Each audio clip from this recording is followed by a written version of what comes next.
Eh bien Uvox vous présente, ce n'est plus une exclusivité, eh bien Uvox vous présente le facelift de ce nouveau Z4. Personnellement j'aime pas du tout, je préférais l'ancien.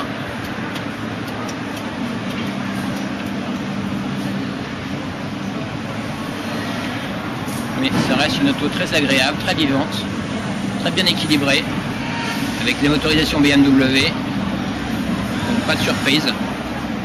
L'avant, personnellement, je préférais l'ancien. Les jantes, on a fait mieux chez BM. Et on se rend tout de suite à l'arrière, qui je trouve est fort réussi. Cette version coupée donne un petit air des Ferrari. Et l'arrière est très bien équilibré visuellement. Si ce n'est cette antenne, pas toujours du meilleur goût.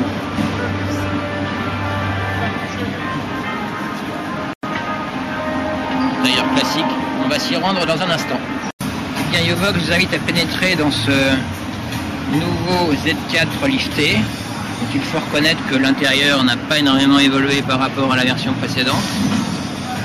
Mais dans cette version en bois précieux, elle apparaît moins technologique et froide que dans sa version d'aluminium brossé. Le volant a un petit peu évolué. Je veux dire qu'ici nous sommes dans la version du volant M. On aime ou on n'aime pas. Et nous installons tout de suite à bord de ce petit coupé 2,5 litres.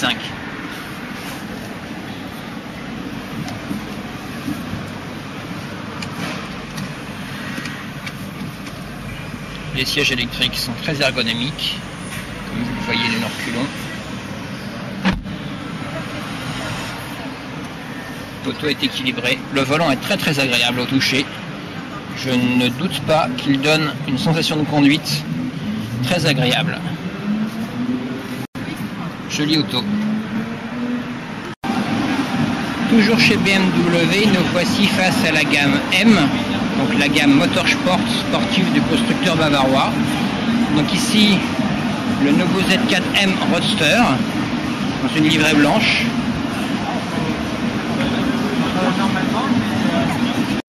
Nous voici ici devant le Z4 M coupé, toujours dans une livrée blanche, qui ma foi ne lui sied pas trop mal. On remarque l'évolution des rétroviseurs chez BMW, qui sont passés d'un modèle très carré à un modèle beaucoup plus agréable à l'œil. Je vous laisse découvrir l'intérieur de ce Z4 M. Comme vous le verrez, a des petites différences par rapport au Z4 classique, notamment sur les plaquages imitation carbone. Nous allons pénétrer à l'intérieur de ce véhicule. Le volant M, toujours très agréable.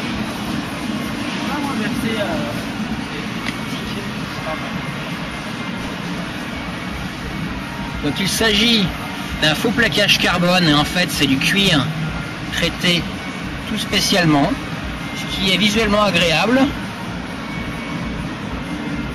L'intérieur classique du Z4, sauf que là, l'indicateur de vitesse nous indique 300 km/h.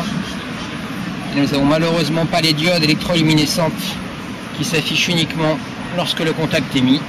Pour le reste, c'est du BMW, mais où la finition est nettement plus agréable que sur la version standard, excepté cette partie qui malgré tout a été traitée avec un plastique de meilleure qualité que sur le Z4 classique. Nous sommes définitivement dans une version haut de gamme. Même les plastiques ici sont différents de la version standard. L'arrière de ce Z4M avec les 4 sorties d'échappement, très caractéristique. Il s'agit là du 6 cylindres en ligne de l'ancienne M3, porté à 343